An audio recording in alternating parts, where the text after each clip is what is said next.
Substance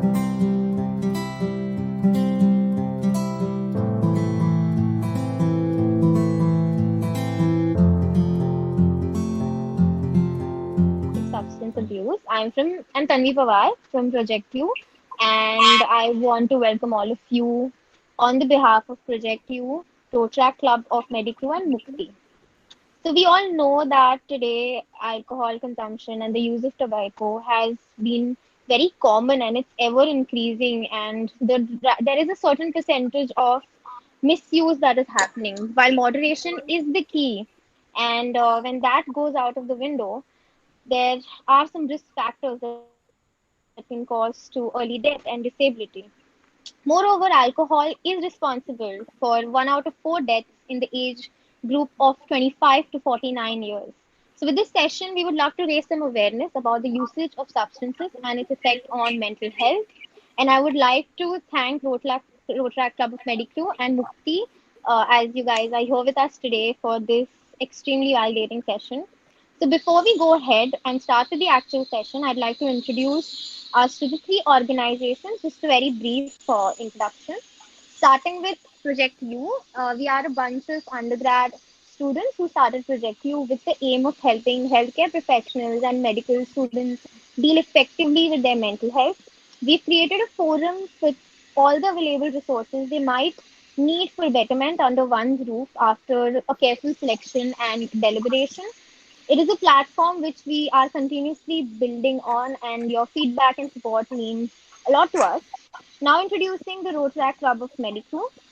It is a charter non-profit organization consisting exclusively of medical and paramedical students, and with a base of about 900 members pan India, and their mission is to serve the community through provision of exemplary healthcare services, education, research, and community outreach.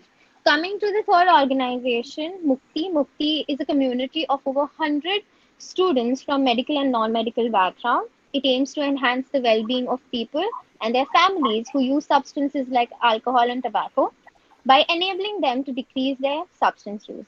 So, this was the introduction of the organizations which are collaborating for the session. Now, I would go ahead and like to introduce our speakers for today. So, the first speaker would be Dr. Lalit Khemani. He's a consulting psychiatrist and he's been in practice for more than 4 years. He has completed his DNB in psychiatry from Tamil Nadu. He has special interests in the area of child mental health, de addiction, and psychotherapy. He likes to spread awareness on mental health issues from his page on Instagram, which is Psychiatrist Speaks. The second speaker for today is Dr. Sachi Singh. She has completed her MBBS, MD in Psychiatry from State GSMC and KM Hospital from Mumbai. She is currently an assistant professor in the Department of Psychiatry at Grant Medical College and Sir JJ Hospital in Mumbai. She's a budding psychiatrist and she firmly believes that change will not come if we wait for some other person or some other time. She mentors and supervises a young group of medical students who are interested in solving the issue of substance use. The third speaker for today who will be moderating our session will be Ms. Divya Srinivas, an MBBS student. She is an enthusiastic counseling coordinator and researcher for Mukti. Along with that, she is a part of Spectrum and the NGO Vector. She's a budding social change maker and eager to help anyone in need.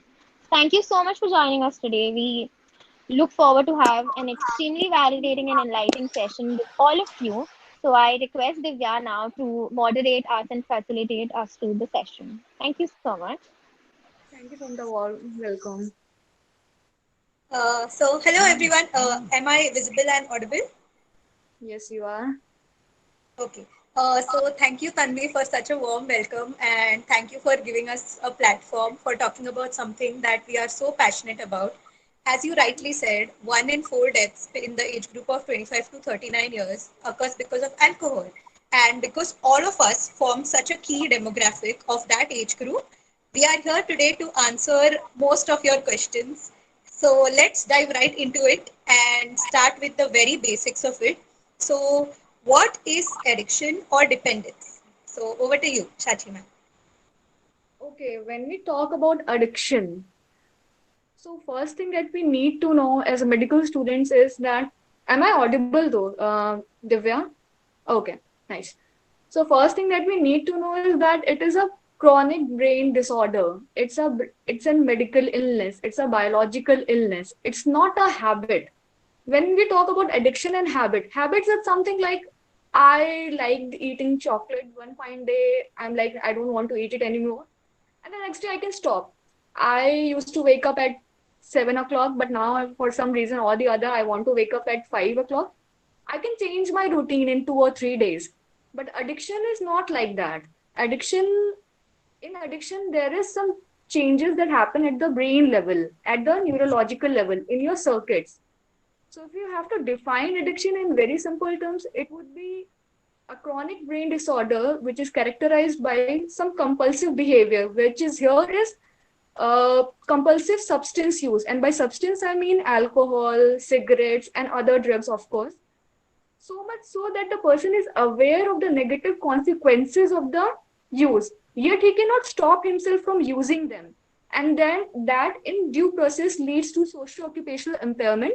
That is, he is not able to fulfill his social role, his occupational role, and other things. So that is how you can sum up the whole addiction thing.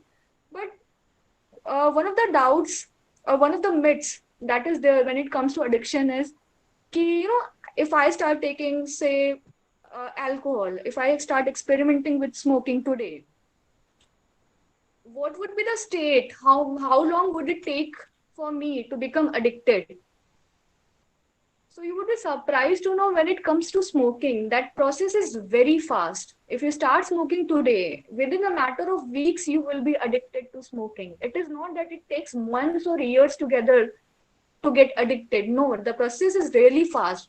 And for alcohol, it may take months. Then again, you have to be aware that the process is not as short as you think it is. It happens really fast. Over to Divya.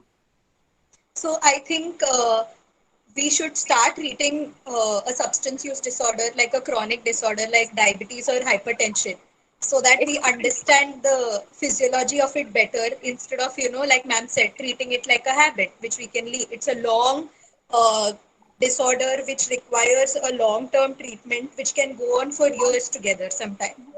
And it's a chronic relapsing and a remitting disorder. Once you have it, the changes that take place in your brain are such that even if you leave it for, say, months or maybe years, we have patients who come after who have left the so-called substance for a year or so, for 2 years, 4 years, 5 years, they are always vulnerable to relapse. It's a relapsing disorder. Once you have it, there is always a huge chance of relapsing into previous habits. So, this is one such illness, a biological illness, where prevention is the cure. You cannot, the more you are, it's better to stay away from it, not taking the risk of it, rather than risking it and actually going badly on that path. So um, Of turbulence. Yeah, okay. Okay. So, ma'am, another one of the things that was most asked is the dopamine reward pathway is spoken extensively when people talk about addiction. So, can you shed some light about the dopamine reward pathway? What is it and how it works? Okay. See, when we talk about addiction, there is a role of reward pathway. So, what is the reward pathway? How it works? It's very complicated, but to break it down into simple terms, step by step. So, basically, reward pathway or dopamine pathway is a circuit, is a neural circuit which is present in your brain. The main transmitter which is involved in this pathway is dopamine. So what happens is, why is this reward pathway, if it is, it is involved in substance use and drug use, so why is there it is there in the first place? No. It is there for life sustaining behavior, so that we don't forget to eat food, so that we go out, do some work to obtain, to procure food. It is there for sustaining life. We eat food, there is a release of dopamine, and so it goes on.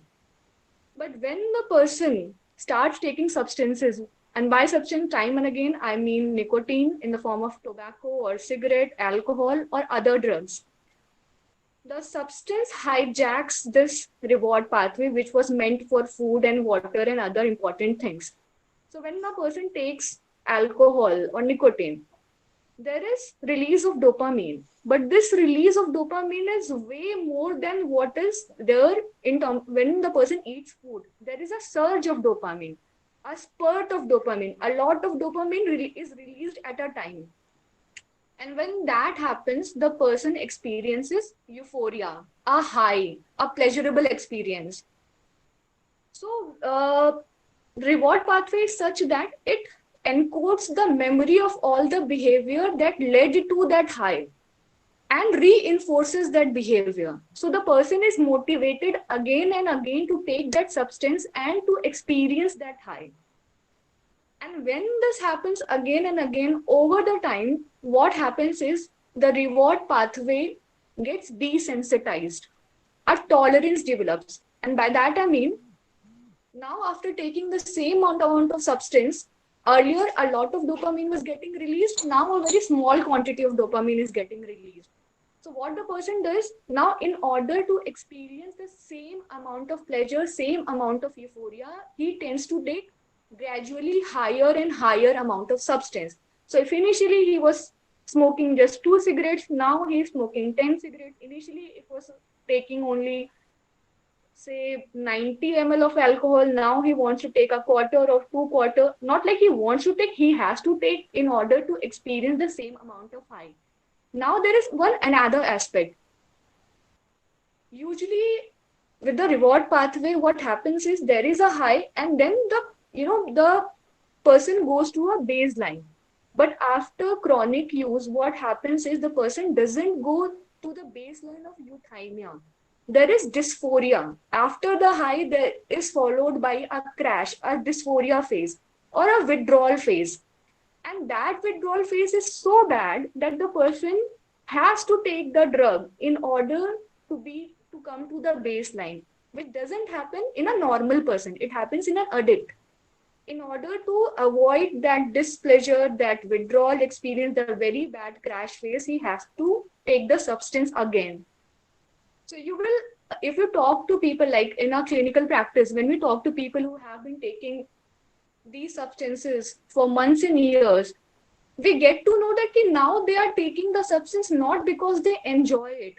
They take it because they want to avoid the withdrawal phase. So it's a very vicious cycle and it goes on and on because the changes that happen in the circuit are very difficult to change. Okay, so in simpler words, basically, Has Rahul sir joined this meeting yet, Divya? I don't think so. Okay. So, in very simpler terms, what the dopamine reward pathway is, I want you all to think of it as an electrical circuit with a light bulb at the end of it. So, every time we do something or we accomplish a task, like finishing reading a book or running a marathon, the light bulb goes on very briefly and in a faint manner. But when you consume an addictive substance like alcohol or tobacco, that light bulb goes on very brightly and for a very brief moment of time. So over a period, you want to switch on that light bulb, which keeps going on brightly. And after a point, it becomes tired because the amount of substance use that has taken place. So after a point, the things that used to make us happy earlier no longer get the light bulb on. So people start focusing on they stop focusing on tasks that they used to do on a daily basis, and their main focus just becomes switching on that light bulb, which only happens because of that particular substance like alcohol or tobacco. And this is when we say that the person has developed a substance use disorder. Okay, so moving on. It is a universal fact, and as a lot of medical students who are present here, we are all aware that cigarette smoking can cause cancer. Alcohol has a number of harmful consequences, but still, it doesn't stop people from wanting to start it or initiate it. So, what exactly happens in the minds of the young adults or the youth who want to experiment with it? So it's a very frequently asked question, a very frequently researched question because everybody wants to know कि what is exactly happening. In order to understand that, you should understand the psychology of a young mind, of a youngster, of a young adult. At this age, there is a lot of curiosity. There is a lot of curiosity and to experience new things that they haven't tried before. This is that particular age. If somebody tells you, okay, this is bad, don't do this, the person will do exactly opposite. If you tell him don't eat ice cream, he will go and eat ice cream. Don't watch movie, he will go and watch the movie. So at this particular age, when there is a lot of societal, like you told me, like the parents do tell, the teachers tell, the media is telling that don't use substance or something. But yet people are going and experimenting it because there is a lot of curiosity. At the same time, the risk taking behavior in this particular age group is very high. So they are ready to take the risk. They would rather enjoy, not like enjoy, they would rather experience it by themselves than take, the advice of somebody who is telling them from their own experience. They would rather experience it themselves. So first of the reason would be the curiosity and the risk taking behavior. The second reason, or one of the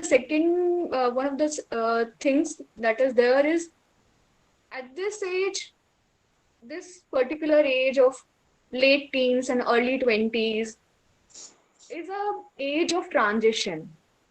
Transition from what? But you know, they have just come out of their schools, they have just cleared CET or whatever is the equivalent of engineering examinations. Now they are college students. They are not any school going students anymore. Now they want to be seen as somebody different. They want a change in the image. They want to shift the image from a nerdy school going bacha to a little more mature, tough, college going adult. So they're attracted towards things which they deem that will help them, to be taken more seriously, or so that they can act, so that they look more tough, more mature for their age. So again, they tend to experiment with drugs, alcohol, smoking, etc.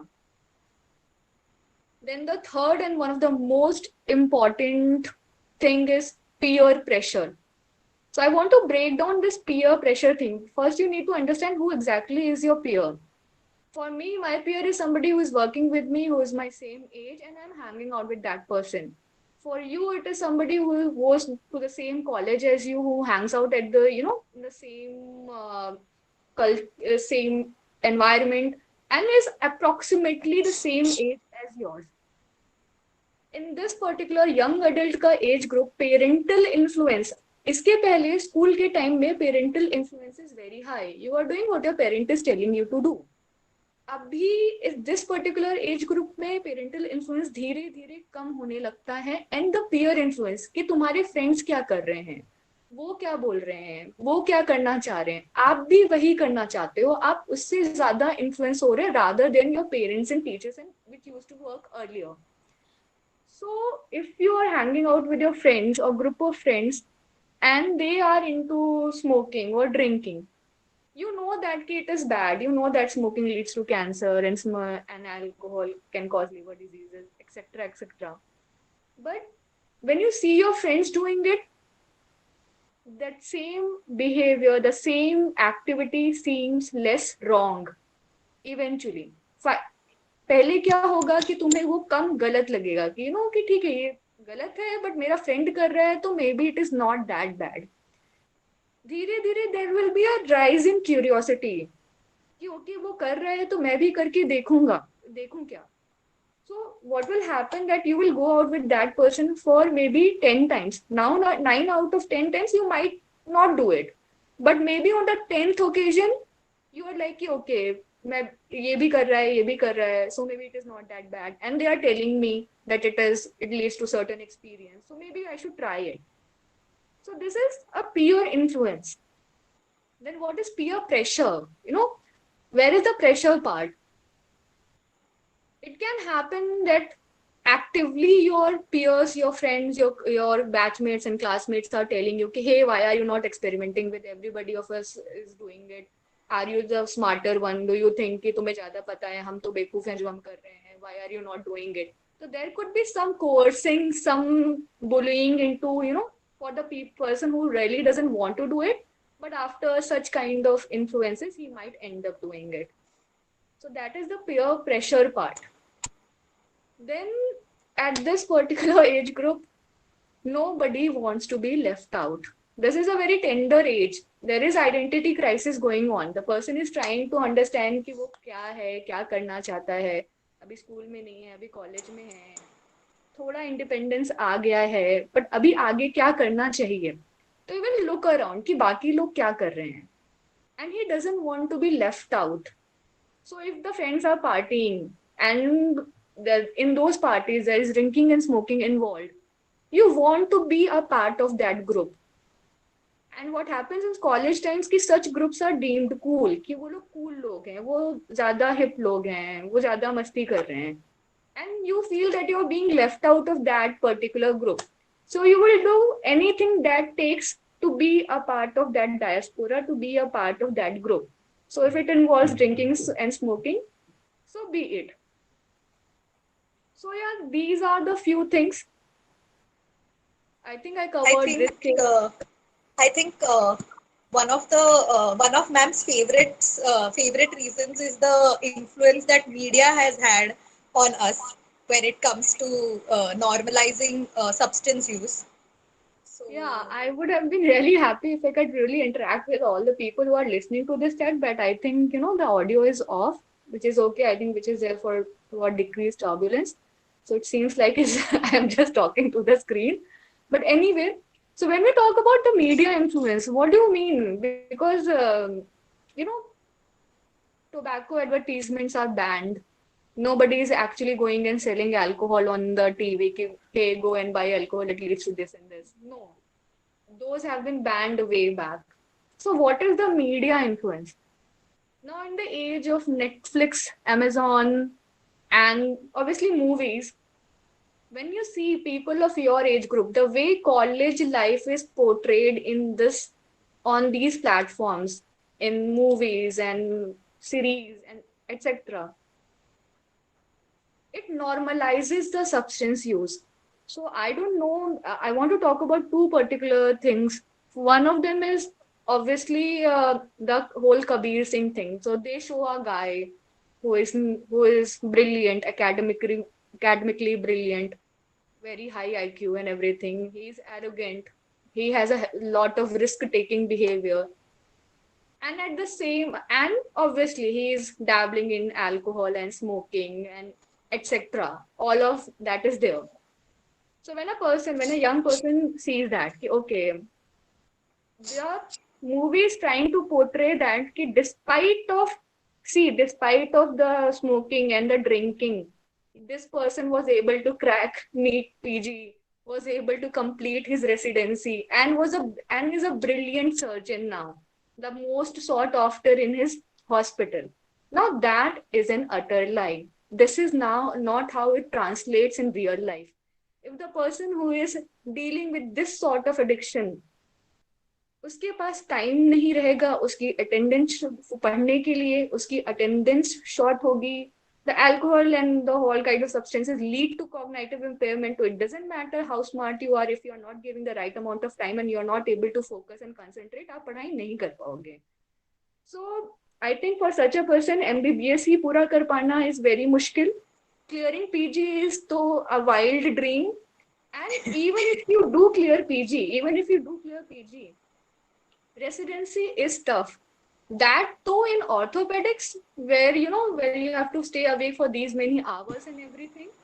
The whole kind of substance use that has been shown in this movie, you won't be able to complete your residency in 3 years. That is not going to happen.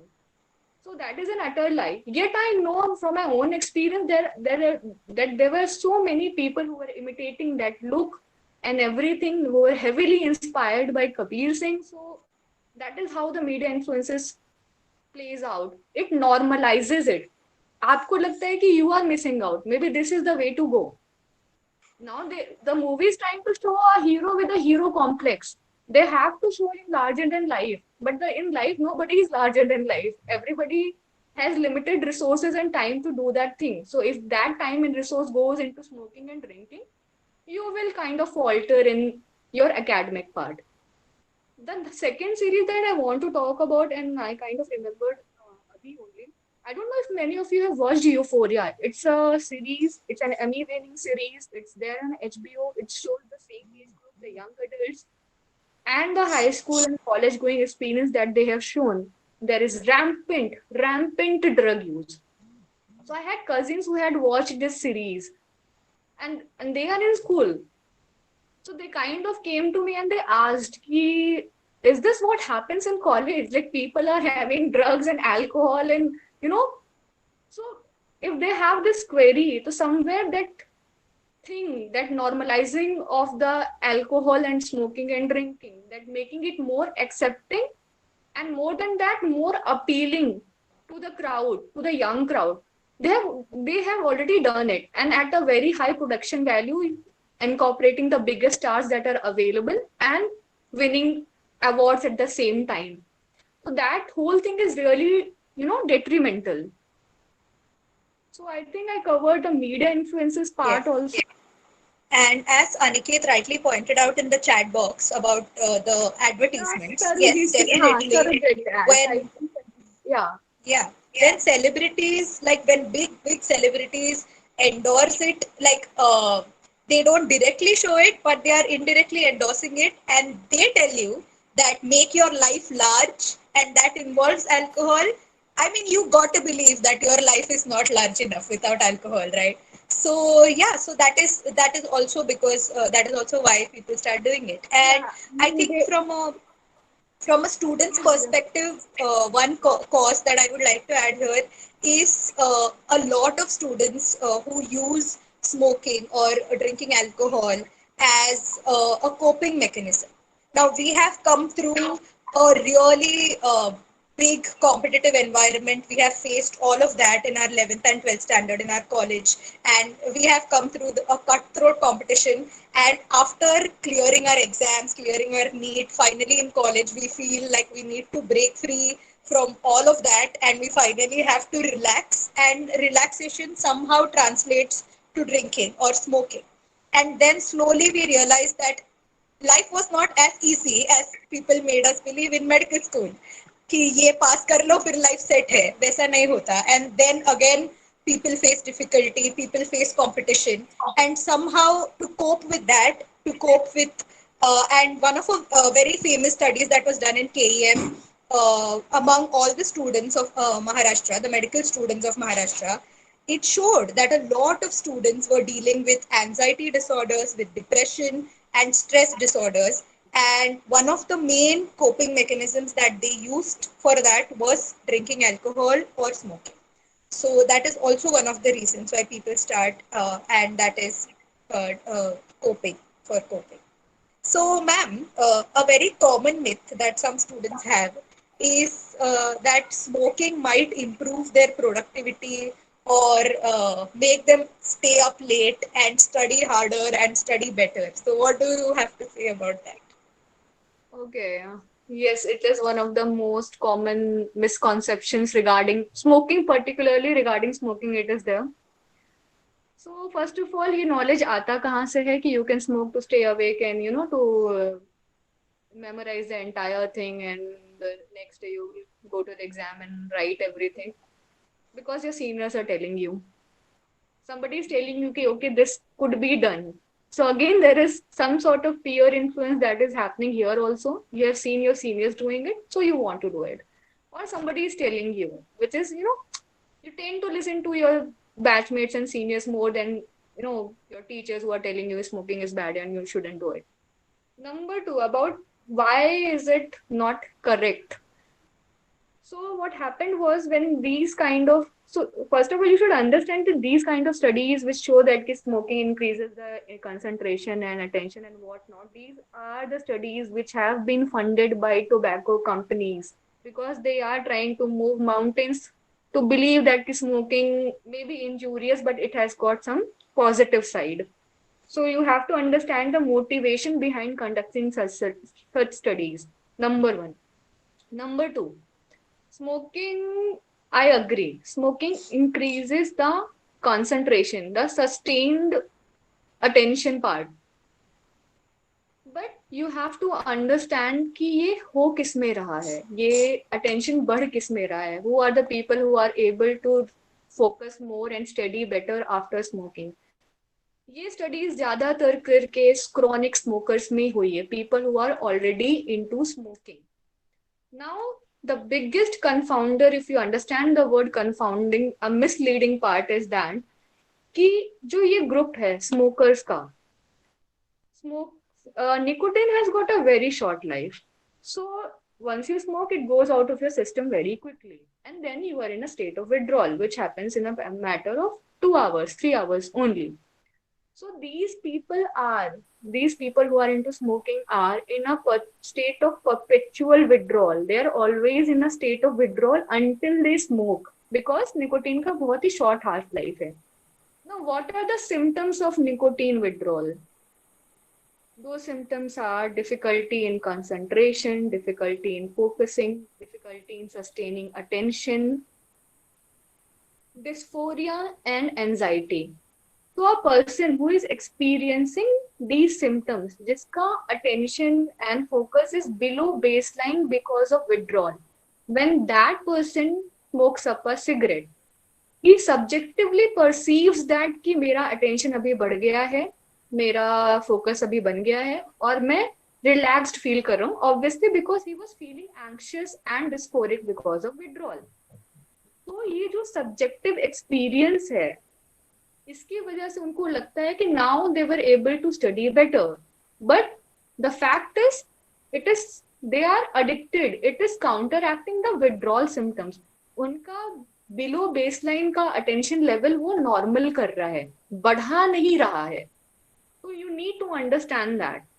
Number two, what happens? So somebody will ask you what happens if healthy non-smoker person takes up a cigarette, smokes a cigarette. Normally he doesn't smoke, but around exam, what if in order to sustain that attention and everything, he wants to experiment with that. Please don't do that. I'll explain why. See, when you smoke a cigarette, there is nicotine which goes in your brain. Nicotinic receptors are there. It will increase your attention. But what kind of attention? Attention are multiple types. There is something called sustained attention, then there is selective attention and executive attention. The nicotine might aid in the sustained attention. There are studies for that. It has no role whatsoever in executive attention, which actually helps you study. And it kind of decreases your selective attention, which helps you multitask, which is again something that you need for good productivity in academic performances. Number two, when you smoke a cigarette, the nicotine, like I earlier mentioned, has a very short life. So even if you feel that आपका attention थोड़ा बढ़ गया है, that effect will be short lasting. You will need another cigarette after an hour or so in order to sustain that attention. But at the same time, nicotine का quantity आपके brain में अभी बढ़ जाएगा. So you will start experiencing the side effects of nicotine, which unfortunately are dizziness, giddiness, mild headache, feeling a little dysphoric in a person who is not a smoker. So ultimately, when you start experiencing these kind of side effects after your second cigarette or so, you won't be able to study. So the whole purpose gets beaten. So there is no point of smoking just because you want it to aid in your study. And regarding that, okay, if nothing more, I will be able to stay awake for n number of hours. Yes, it might happen. It causes arousal. But later on, it will cause hyperarousal. In a state of hyperarousal, you will not be able to focus. You will not be able to study. You might stay awake, but you were staying awake not for the not for the heck of staying awake. You wanted to stay awake because you wanted to study. तो अगर आप वो नहीं कर पा रहे हो because of all these things and your productivity is very low, so there is no point only. So yes, this is it. So you need to understand that this is a myth. Smoking does not help you study at all. So basically, you will neither be able to study, your productivity will go for a toss, nor will you be able to sleep. So इससे अच्छा get a good night's sleep, and if we study with Exactly. a fresh mind, I think we'll be able to do it much Yeah, better. sleep, to have a healthy sleep is so important to remember all those things that you have learned, and everybody will tell you after when you start writing your exam or anything, the things that you have learned over the year only help you. Last night में आपने जो भी पढ़ा है, it is not that important. So rather Yeah. go and sleep than wake up the entire night with the help of all these things and try to study because it's not helping. Okay, so Ma'am, coming may to I ask something? Yeah, sure. Yeah, so there are students, like I've heard, even in my college and all, rather than going for smoking or something, they have started taking pills which keep them awake for the entire night, which is kind of very dangerous. And so their argument was like, yeah, so we don't smoke, but this helps us stay awake. And somewhere I feel like if you can't stay awake naturally, it's better that your body is asking you to rest. So it's better that we rest just a night before the exams rather than staying 12 hours awake, writing the exam under the influence of something, which we won't even Exactly. remember after a certain point. Like, it's Exactly. not that you have studied it voluntarily, it's something under the influence you're studying it. There is a concept of something called state dependent memory also. So something that you have really learned under the influence of some substance, you might not be able to recall in a normal state. That is also there. You should keep in mind that also. Like you rightly pointed out, the whole thing, the recall value is very low for things which have been experienced under the influence of such and such thing. And number two, and as medical students, the who are the people who resort to such means are the people who are kind of slogging. They did not plan well.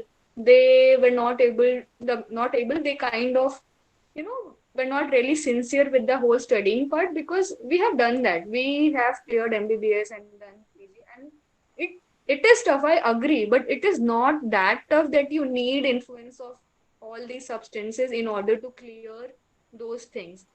So, rather than that, please plan your schedule wisely, have a nice timetable, give daily time and everything to our studying rather than, you know, relying on last day rote learning and kind of regurgitating it on the paper next day, because that kind of studying is not going to help you with anything. all right, so coming to the question of the hour, is occasional drinking okay, or can you do it? And there are no short-term effects, right? It's okay if you drink occasionally. If you drink chronic, if you're a chronic drinker, only then you will have cirrhosis or heart disease. But short-term effects, like, can you shed some light on the short-term effects that it will have? So, like you rightly pointed out, all of us are aware of the long-term effects, which is, cirrhosis and cancer and COPD and emphysema, hypertension, etc. But at times we are not aware of the short-term implications, the immediate implications, not only on health but your social life as well. So, when you talk about the short-term effects, so what is the short-term effect of smoking and drinking? First of all, the sleep. Sleep, as we have already mentioned, sleep is very, if you have a career that involves lot of learning and studying and reading and remembering. So when the part comes, remembering part, sleep is very important for a healthy mind. So when you are into smoking and drinking, the sleep pattern, the circadian rhythm, the sleep is disturbed. It is disturbed, and it is not only in addicts. It is in short-term users also. The sleep architecture goes for a toss. So ultimately, you might not realize it, but your productivity will go down and you won't be able to point it to what is exactly happening, why I'm not able to remember things, why my productivity has gone down. Because you're not aware of it is causing such and such harm. Number two short-term side effect is like so The many. gastric side effects that. Yes, so I was coming to that only. Gastric side effects, which is GERD and gastritis, is somewhere related to stress. Now, stress, be it academic stress, stress of parental pressure, stress of your own expectations, because you want to do something, you want to secure a very good rank or something. So I will agree, and all of you will also agree that it is the stress is there. So you're already vulnerable for stress related disorders. The most common form is the gastric side effect, which is gastritis, GERD, etc. Now you add smoking and drinking in that mix, which you were taking to counteract the stress. तो stress तो दूर होता नहीं है, which is again a myth. Obviously, stress नहीं दूर होता है smoking and drinking से. But this whole process of gastritis and GERD is it gets speeded up. Now it is happening at 10 times the higher rate. And before you even realize you have a chronic gastritis kind of problem, you have to take PPI for your entire life. And at the same time, when a person is suffering from such side effect, nutrition, you are not able to eat properly. And if the nutrition is also getting affected, obviously all of this will lead to, the whole thing, the productivity and everything. So yes, you have to be aware of the gastric side effects. Apart from that, let's talk about hangovers, the bad hangovers, which kind of they take your entire day. You don't even remember what happened. You're puking it the day out. You have a worst headache of your life or something. Then there is obviously abdominal pain, etc., etc. I don't think it is really worth it, and it is common, particularly in this age group, the people who are experimenting with drinking. So gradually, obviously, the process, if you add something like if somebody is vulnerable to certain disorders, for example, liver disorder or something which he was not really aware of, so that person might end up having these problems. He would have thought it will happen in the due course of time, 10 years or something. It might happen in a year only if you are vulnerable due to some reason. So these are the short-term health effects that you should be aware. What about the social implications? Social implication in terms of, that the monetary aspect, financial aspect. At this age, no, none of you are working. You are not earning. You are taking money from your parents, and that money is limited. Alcohol cost a lot. Nicotine, cigarettes also cost a lot. It costs in thousands for a. Where do you get that kind of money? Obviously, your parent is not going to give you money to tell them that you want to smoke and drink. Nobody would.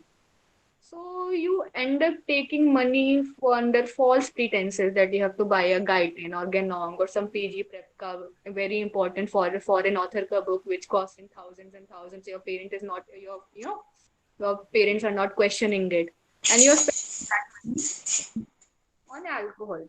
So there is lying involved. There is some sort of cheating involved. After some time, you start borrowing money from your friends. You might go into debt, or you might avoiding certain people because you have taken money from them. You don't have that kind of money to return to them. So there would be some friction, some social isolation also.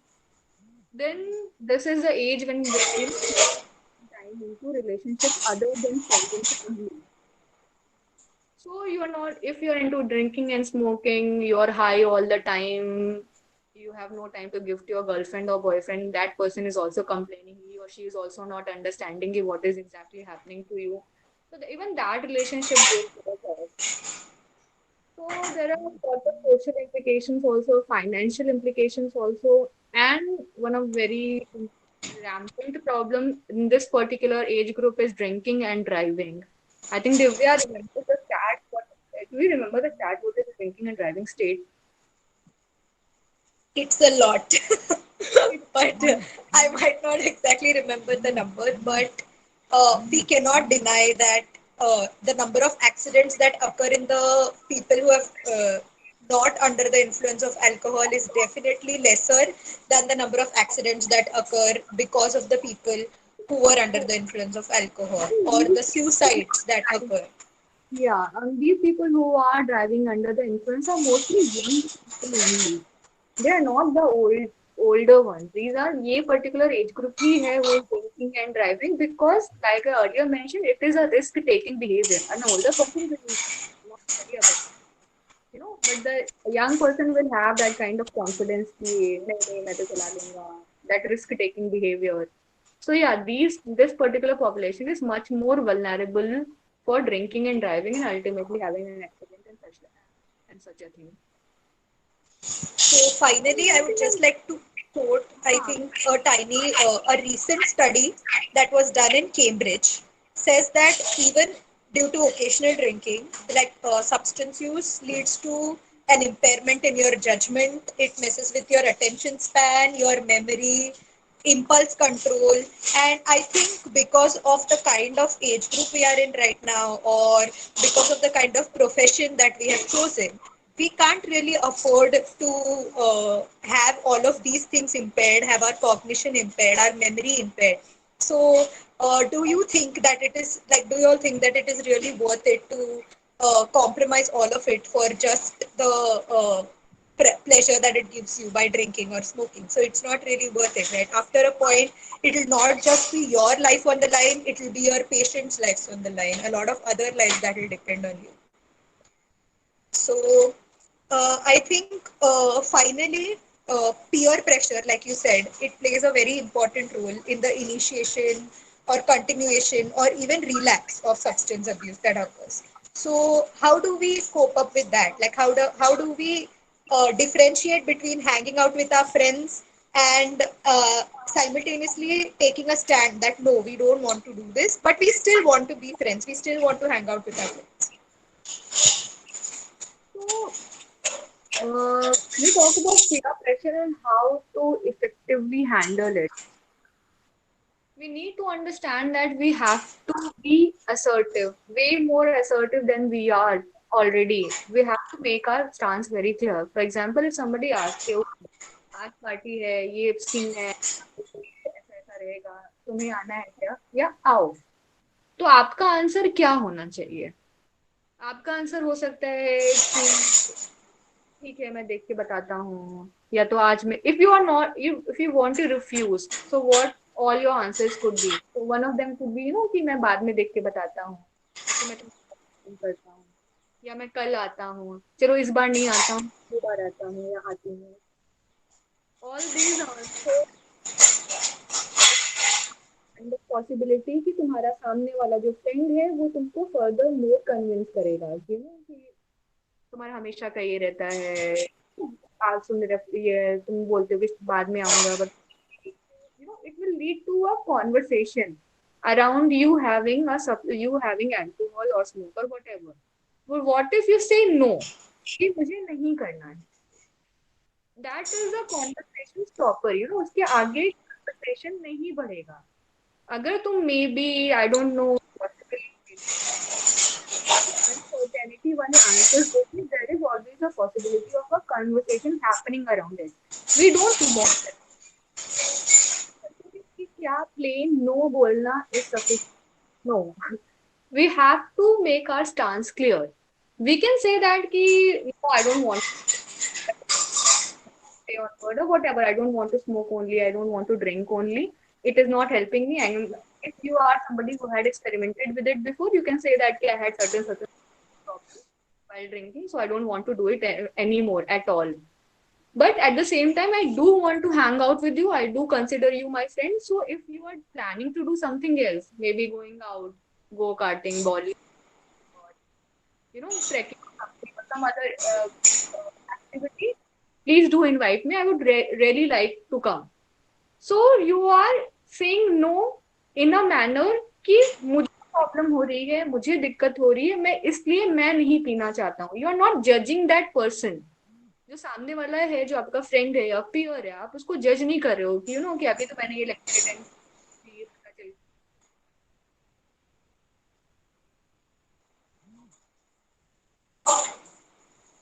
हो. person. You please take responsibility for yourself. Please take the responsibility कि आपको smoke and drink नहीं करना है. सामने वाला person को भी आप बोल सकते हो कि no, so you just have to say less offensive, less not at all offensive. So you say no क्योंकि मुझे ये दिक्कत हो रही है इसलिए मैं नहीं करना चाह रहा हूँ. I do want to hang out with you. तो अगर कुछ और प्लान होता है, मूवी जाने का प्लान होता है, कुछ और प्लान होता है, I would love to come. So this is how to go about it. And if possible, जब ये conversation हो रही है, once you have stated your stance कि तुमने क्या decide किया है, possible आप वहां से उठ के कहीं और चले जाओ. अगर आप वहां पे रहोगा, that सामने वाला person will try to convince you. You don't want that. So if possible, take a break, go somewhere else, so that there is a break and the person is not able to come back on and something. Now the second part is how do you formulate your answer कि बोलना क्या है, exactly बोलना क्या है. वो तभी होगा जब तुमने ऑलरेडी डिसाइड कर लिया है कि बोलना क्या होगा. उस सिचुएशन में आप वेट करोगे कि सामने से कोई पूछेगा तो मैं देखूंगा कि मुझे क्या रिप्लाई करना है. ऐसा नहीं होता है. सामने से आंसर नहीं याद आता है कि हमें क्या बोलना था. At that time you won't be that confident answering or saying no to your friend. So please practice it.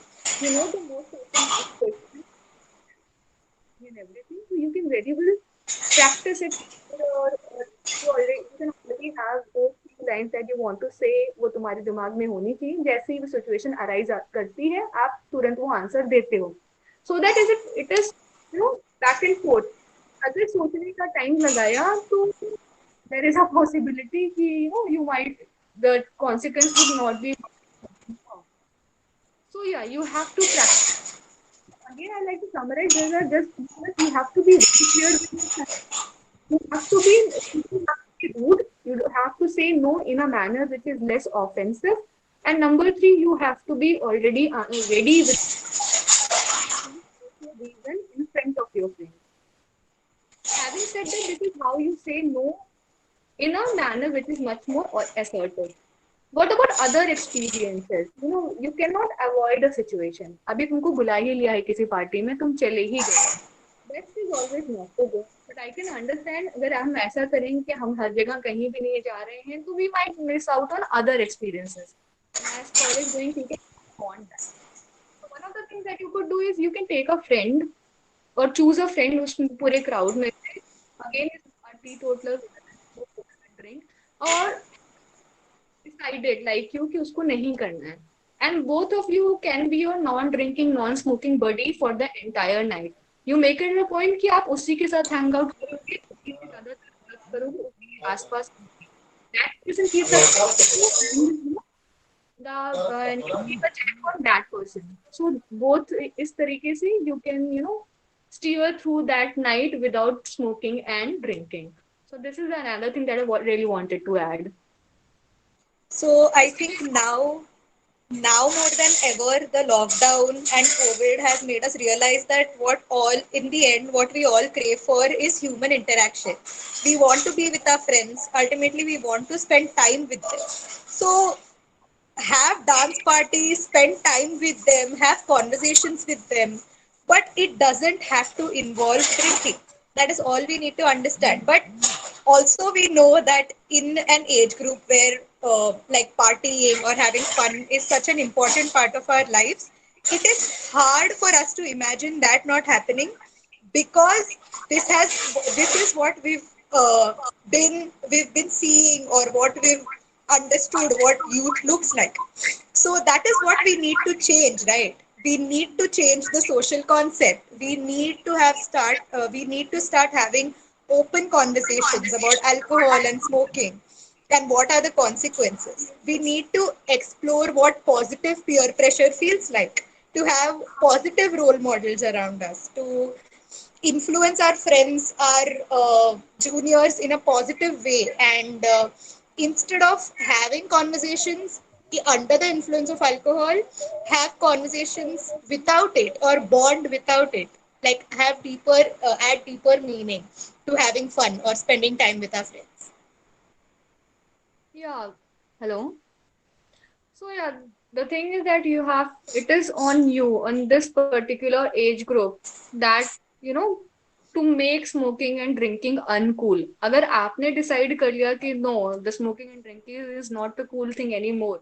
If you shun people who do that, if there is some stigma attached to the entire thing, rather than really celebrating that kind of activities, कि cool लोग ये कर रहे हैं, the really hip and cool people are doing this. If we change the narrative around that, ki those people who are doing it are looked down upon, there is stigma to it, they are shunned, then we can change the entire social context around drinking and smoking. Because the studies and all the research has shown that कि आप कितना भी cigarette के packet पे ऊपर लिख दो कि it causes cancer, आप ads ban कर दो, आप awareness campaign कर दो, लोगों को बताओ जाके okay it causes this, it causes this, that kind of information is already there. People who are attending this meeting are also aware of those things. ऐसा मैंने कुछ नया नहीं बताया है. What you can do is take that information and take it forward. It is on you, on these people or 50 people who are attending this, कि you decide that कि from this day onwards smoking and drinking is not cool. It doesn't have to be the must have experiences, कि school में या sorry college में ये तो करना ही चाहिए, बाद में नहीं करेंगे. स्मोकिंग एंड ड्रिंकिंग कॉलेज में नहीं किया तो क्या किया, कॉलेज में तो सब करते हैं. अगर आप ये चेंज कर पाते हो कि ये तो करना ही है, the right of passage thing, कि ये तो मस्ट हैव एक्सपीरियंसेस हैं, अगर आप वहां से इसको एक्सक्लूड कर देते हो, then the entire conversation around smoking and drinking will change exponentially. And obviously वो आप ही कर सकते हैं. I am not of that age group. I am way past that age group. You are that age group. You can Yes. actually bring the real change if you decide, and you can actually decide. Yeah, definitely. And at the same time, look around for your friends, and if some of them actually have a problem, have a genuine problem with it, वो case में instead of like show some empathy, get them help, ask them to get help. People like us are always here for reaching out. Reach out to us, reach out to Mukti or any other mental organization who are doing this, and treat it like a physiological illness. And yeah, so if you guys have any questions right now, I think ma'am and me will. Q&A session. Yeah. Just to come at the last moment and hopefully try and steal the show. Hello, everyone. I'm so sorry to be a little late today. Dr. Rahul Khemani here. I believe most of you would remember me. I had done a talk on mental health just a month back with Zeal. I am extremely sorry today. Actually, I had an emergency and thus could not be there. But I would like to just add on the last message that was beautifully given by Divya and Sachi, that remember, eventually everything boils down to you, that you are your own priority. If you don't take care of yourself, nobody else is going to come and take care of you. It's when you are going down, you will be, just stuck there. So rather, remember, today is the day when you will know that you know what are the things that can go wrong when you use substances, and you have a choice. Always remember that. So please, questions would be welcome. Okay, so we have a question. The question, so I can answer that. I'll answer that. So how do we help someone who is showing signs of addiction without putting them on the defensive? So this is very interesting. See, this is the whole point where you come across and say that addiction is not somewhere where we call it, we shun it, we kind of make it stigmatizing and things. This is where we actually make it sound like it's a biological illness, which it is anyways, a physiological illness. So that is the reason why you will not feel that this is something that so this is one important thing that you should speak about, that you should never call them addicts, in fact, because that kind of makes it sound very stigmatizing, very offensive. So in a very understanding manner, you talk to them, tell them that this is a problem they are facing, this is because of those changes that we had spoken in the beginning about the chemical changes that have happened. And thus, it can be reversed. At the same time, it requires help. So you can probably ask them to, in a very comfortable manner to take help.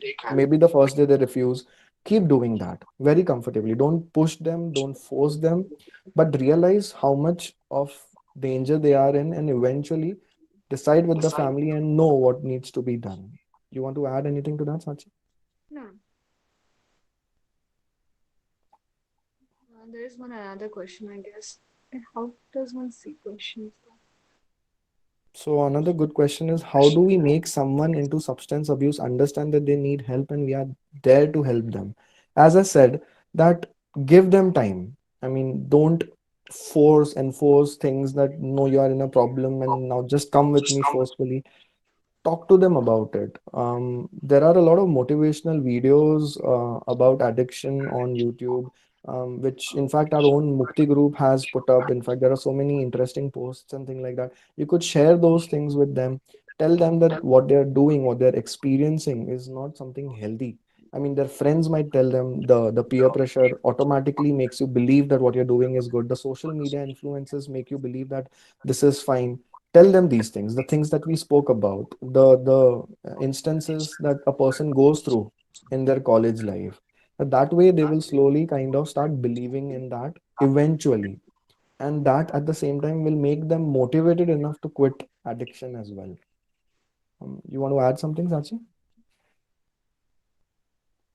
Yes. The third question kind of came as an example, a very interesting scenario, I would say, that I had a friend whose father asked her to taste drinks so that in case if anyone in the future mixes any drink, she would be aware and can raise a alarm for help. Um, it is an innovative idea, I would say, just to speak of that. But honestly speaking, it's not compulsory. If a person is uncomfortable with that, as we already said, that even the first sip is dangerous because you don't know when you sat on that slide and you went down. So, yes, probably a sip to taste is the person's choice as long as they know what they're doing. But it's not necessary, is what I would say. What do you feel, Sachi? Yeah, I mean, I do understand that the kind of, the whole incident has come from a place of love and affection and care, but it's a wrong precedent to set. Because we really want to stay away from even experimenting the whole thing. So you never really know if that only can lead to your, again wanting to do it again and over again, and maybe it might lead to a problem which was not there to begin with. So no, please don't do that. I think there is Ve- one more question which is I would yes. like to answer, which is in my life. I have seen a lot of girls who are in alcohol abuse just in the name of equality and women empowerment. What's your take and idea? So yeah, this particular age group, yeah, maybe later also now there is talk of equality and empowerment, equality about whatever men are doing, we want to do that as a woman. I should also be able to do that, and I shouldn't be judged for that. That is the whole equality and empowerment thing. I want to do the same things. But that doesn't mean that you are doing things which are in the first place harmful. If that, if male community is doing something which is detrimental for their health, so it is going to be detrimental for your health also. The only difference is the choice thing. Like in substance use, we always talk about the choice. The choice is yours. You have to decide whether or not you want to take that thing, and you have to decide when and where you want to leave that thing. So that agency of your own agent, to be your own person, to have that kind of agency is something which is different, lacking. Males have much more agency over their choices and life decisions and everything, and women kind of, because of patriarchy, they kind of lack there. But if you go in that kind of revenge mode where you want to do everything, exercise your own agency, you want to do something, so better say, I'll say that please set better examples. You have better ways of doing that. You have way more healthy avenues of exercising your choice, your decisions, rather than indulging into something which is harmful, detrimental, and set again a wrong example. I'll just like to add on one more point over here. Very nice question. In fact, I would say, Hirak, I really appreciate that question because this is one question that I come across a lot on social media. And I would like to say that, see, the reasons can be multiple. I mean, we have already discussed that the social media influence, or whether the rite of passage, or peer pressure, or your transition into the world, things like that. So, this is also one more reason why a person might get into addiction.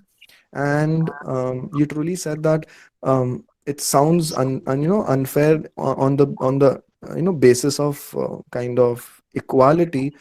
A woman would take up drinking or smoking, but at the end of the day, remember that these are just reasons, these are just excuses to get into addiction. A person um, anyhow otherwise also would get into addiction. So the priority is that focus on getting them out and getting them recovered from addiction, and that would I would say solve the problem faster. Then there is one more, I think. One last question. How do I convince my friends who are on occasional drinkers and show no signs of addiction or substance abuse to not drink without getting kicked out from for this from events? So you want to answer that, Sachi? Yeah, I think both of us should answer it. The thing I want to add is कि first and foremost, we had this entire, conversation.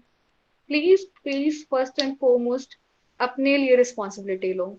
You know, please make sure that you stay away from substances. When you have made sure that, and now you want to propagate that knowledge, you want to convince your friends, वो step two है.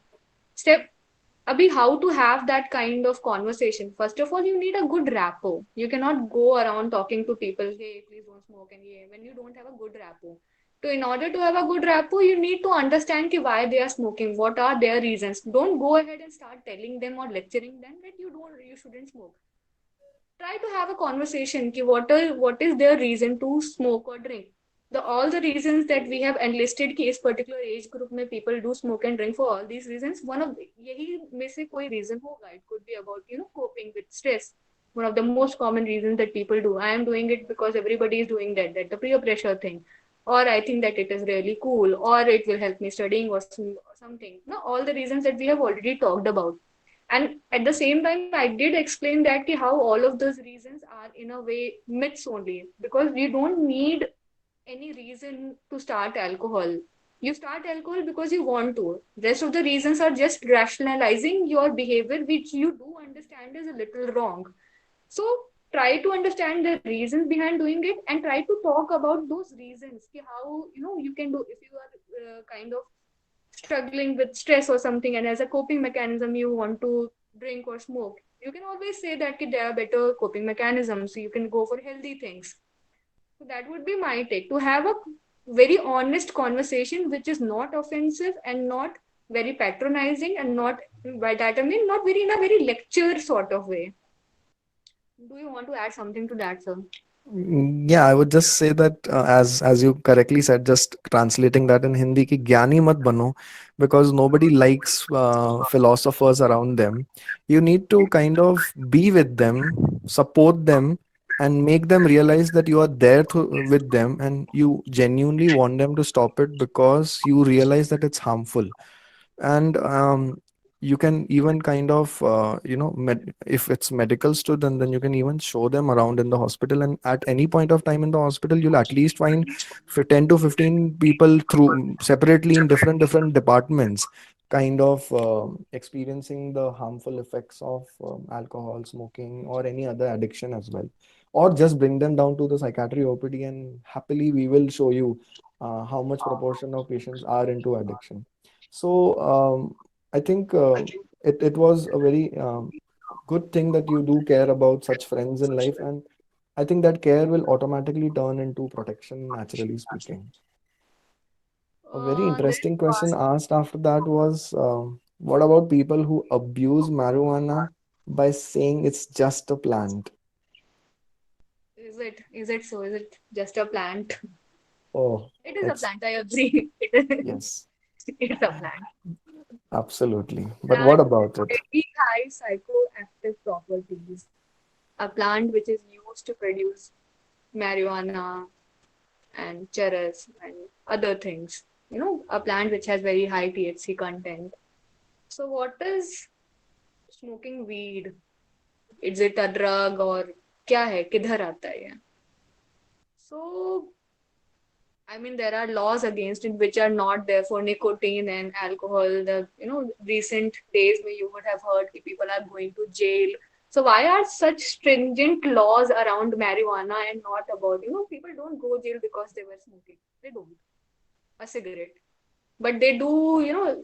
If they were possessing 150 cigarettes, would you put such a person in jail? Not really. But a person who is carrying more than 5 grams of weed will end up in jail. People have ended up in jail.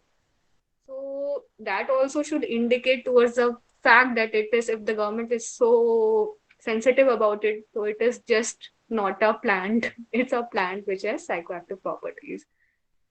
I think I you want to shed some more light on the how the marijuana, yeah, weed addiction takes place. Absolutely. So that's what. So I would agree with quite a few of you who would already have in your mind that, come on, I mean, isn't cannabis legalized in many countries and places? And what about them then? In fact, it is sold, legally in shops and things. So I would say that, see, those contents of THC is different. They measure it, they accurately know how much is going, and they're using it only for medicinal purposes. Just like you would say that how alcohol is present in spirit as well. So that does not mean that you just use it, don't use it. It's not a bad thing is what we say. What we're trying to say is that we have seen the harmful consequences of cannabis or marijuana, and the things that have happened to people because of it. We have seen that how one puff of weed or one sip of bang has made a person suddenly go out of his mind and speak very irrelevantly, taking off his clothes, running around the hostel, and things like that. So imagine what it does when it is taken in such a small quantity. Agreed that there are a lot of people who are taking it without having any adverse consequences of that yet, but the changes are already occurring in the brain. Things are going for a toss already, and you need to understand that this is the reason why people say, see, imagine something that you smoke up or you drink and take it makes you feel instantly something, which means that how fast it is going in the brain, which means how fast it might be causing damage also to the brain. Always remember that point, I would say.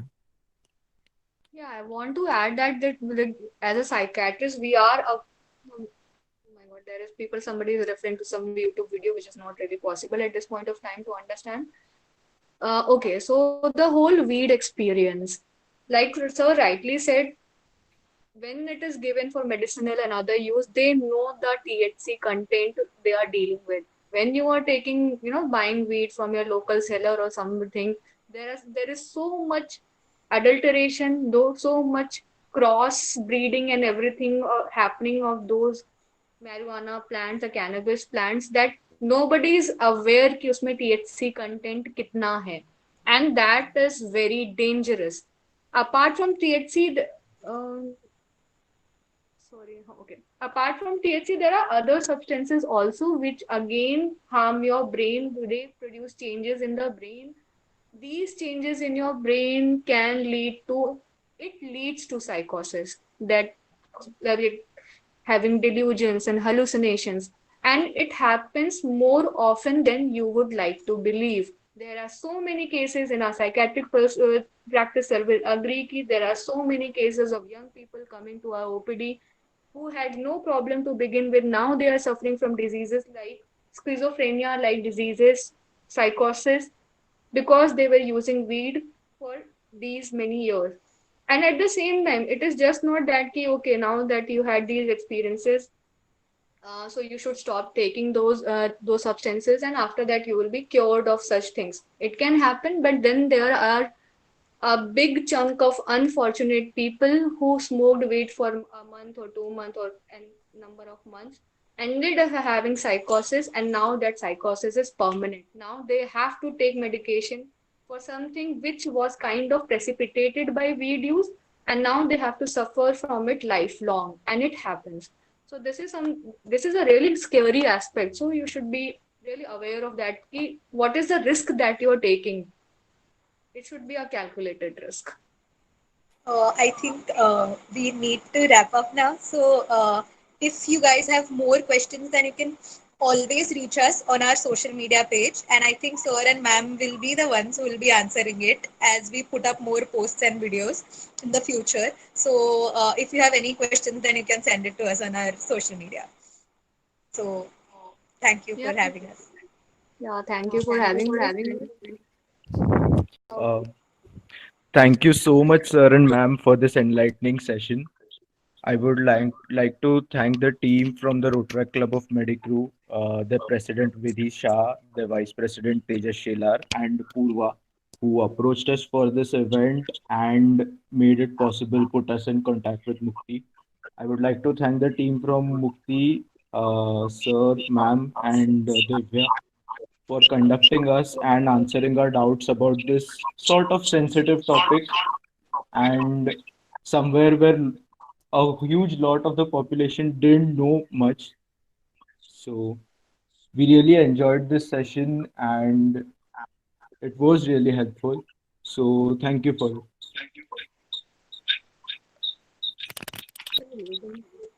it. Also, we shall be putting the link for the post-event questionnaire in the chat box and on the group. So I would request all the participants to fill it once they leave this meeting.